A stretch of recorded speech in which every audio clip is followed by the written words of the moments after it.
the second part of this discussion, we will have a conversation with representatives to university associations, and we will start with Pieter Duisenberg, who is the president of the Association of Universities from the Netherlands.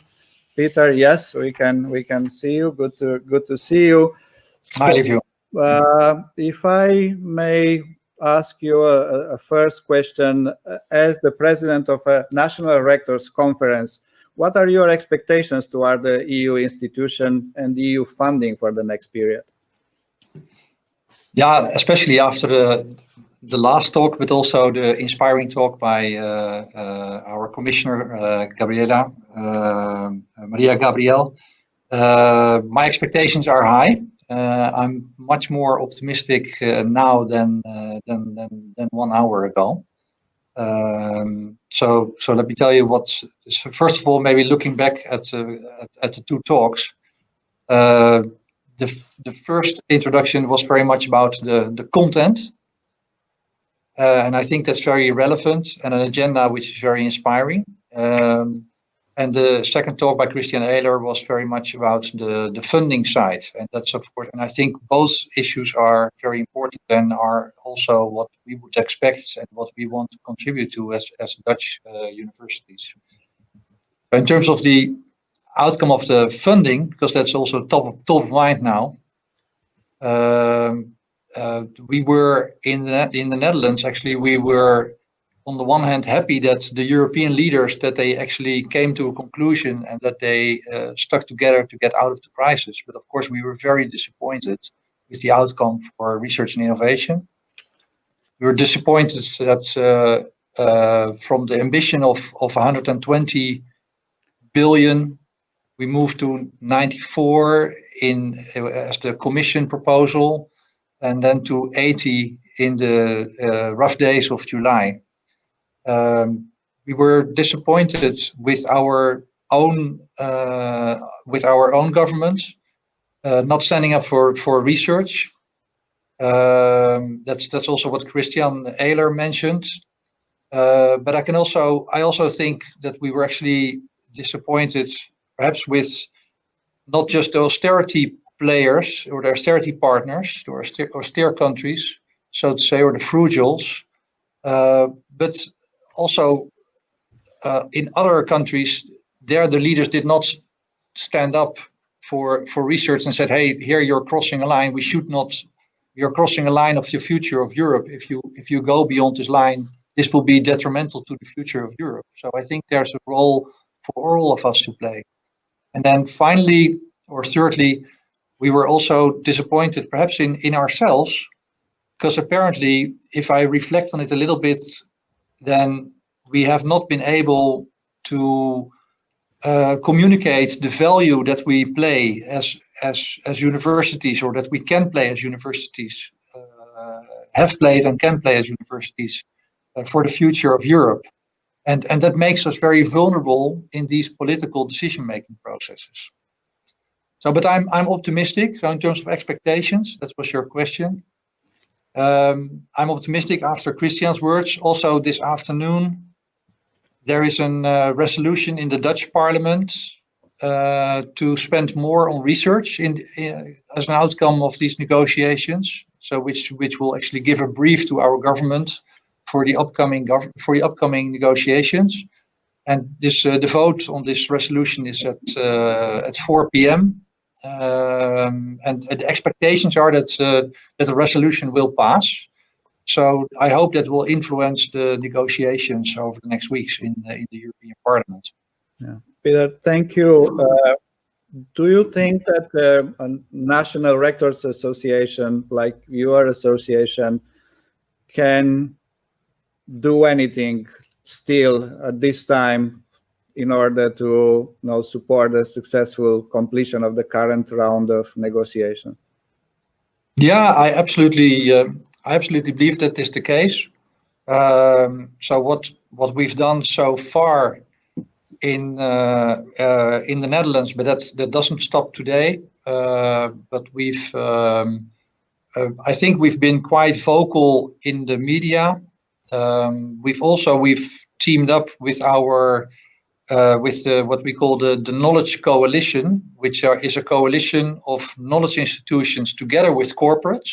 So also the corporate sector is supporting our case, and we've written a letter to the Dutch government and to Parliament specifically about the outcome of the negotiations in Parliament, that there should be a bigger focus on research and innovation if we truly want to be competitive. If Europe is serious about its ambitions, then we must invest more in research and innovation. And so we've stated that, we've made that statement, we've sent it out to media.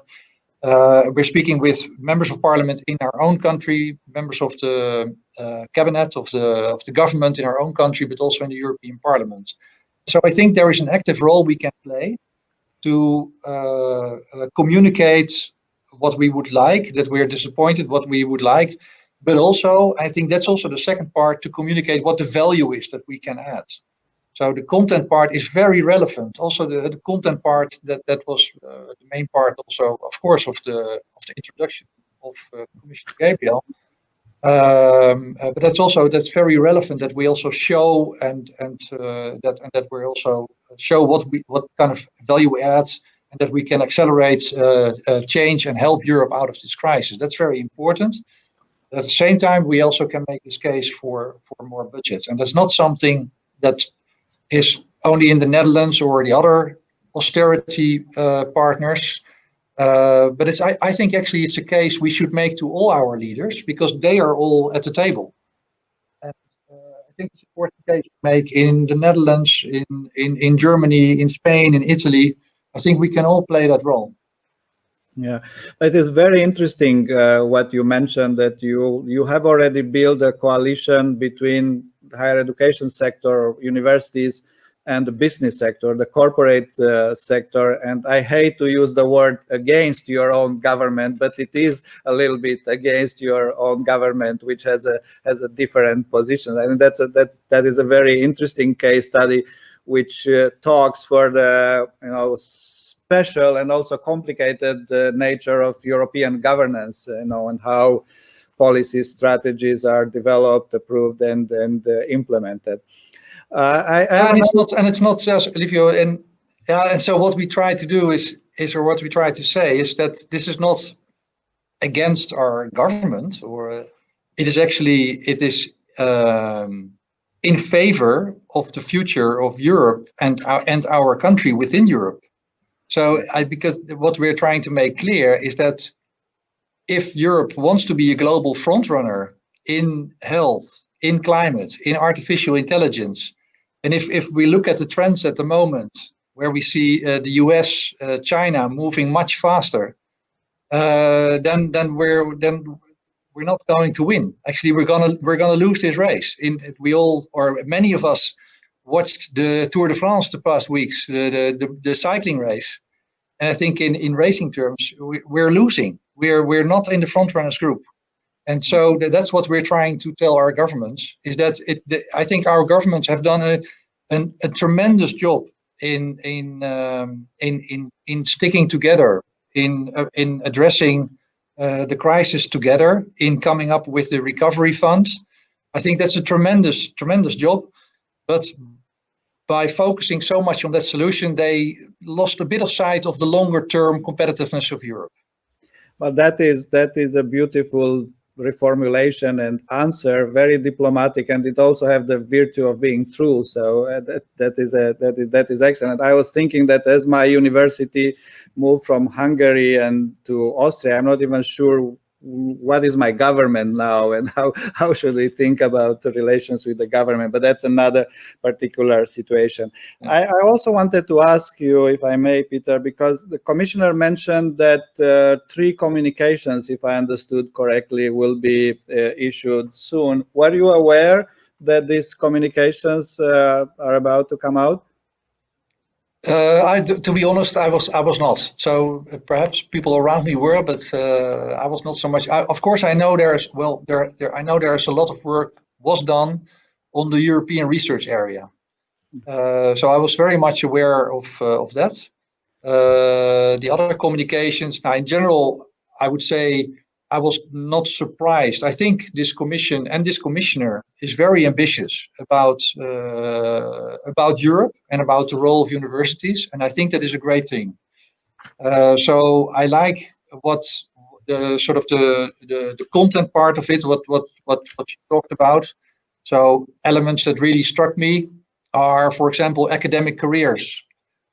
She talked about gender equality, but also about the attractiveness of academic careers. That is a big thing in the Netherlands. We want to make academic careers more attractive by having more balanced reward and recognition systems, not just the focused or merely the focus on research citations, but also you should be able to make a career in universities if you want to excel in education, or if you want to excel on having impact.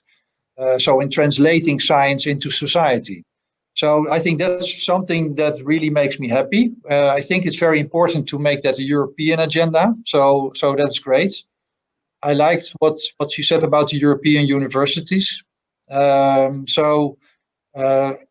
course, our funding needs to be competitive, but also we need to, together we can achieve so much more than what we do individually. So we should make sure that we have a strong Europe and try to collaborate more than we do today.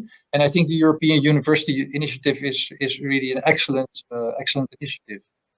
And then finally, also important for us as universities is the role we can play in what she called the skilling of people and the lifelong learning. Here in the Netherlands, a lot of focus has gone to more of the professional education side. But what we think as Dutch universities is that we have a very important role to play. If you think about climate change and change in digitalization, then we should make sure that all the rich knowledge that we have within our universities should be brought to the society, and not just in terms of science and in terms of education to students when they go for their primary studies, but actually for anyone. So we need to open up our knowledge to society. So thank you, Pieter, once again. My question was, in a way, whether or not your association had the chance to provide any input in the process of drafting these communications. And I understand that, yes, not you necessarily for all 3 cases, but yes, there were colleagues in the association and especially on the research area, I think, on the era. Yeah. Okay. Well, any other thought that you would like to share with our colleagues who are now online? I think we are over 250 by now. Okay. All right. Yeah. No. So let me. So I think also there was this morning a very interesting discussion in the forum, from which I learned a lot. That we actually, so that we share a lot of common issues. And there was really an outcry of, on the one hand, let's say the content side is that what this crisis is bringing us is that we all feel the need to add value to society and accelerate the change. So there were underlying trends already of digitalization and internationalization and translating science into society. But I think actually everybody felt that we need to accelerate change. And also then we need to be better able to show it and tell what we're doing. That makes us less vulnerable. I think we can all play a role there. There's also something where the EUA could help, that we could do that together. And the other thing I would like to say as sort of final words is that I very much agree with the words of Christian Ehler on the focus of the funding. So there's a true risk. And I think we should not forget that also in our influencing efforts. It's not only about the amounts that we talk about, but it's also the focus. If we focus too much on applied research, and as Ehler put it, the higher TRL levels, then we're forgetting about the truly next generations in Europe. Well, thank you so much, Pieter, and good luck in all your work, and good luck to all of us with these decisions that are going to be taken soon. So we are moving now to the very last part of this discussion, and I would like to invite Michael Murphy. He was already on screen. Hi, Michael.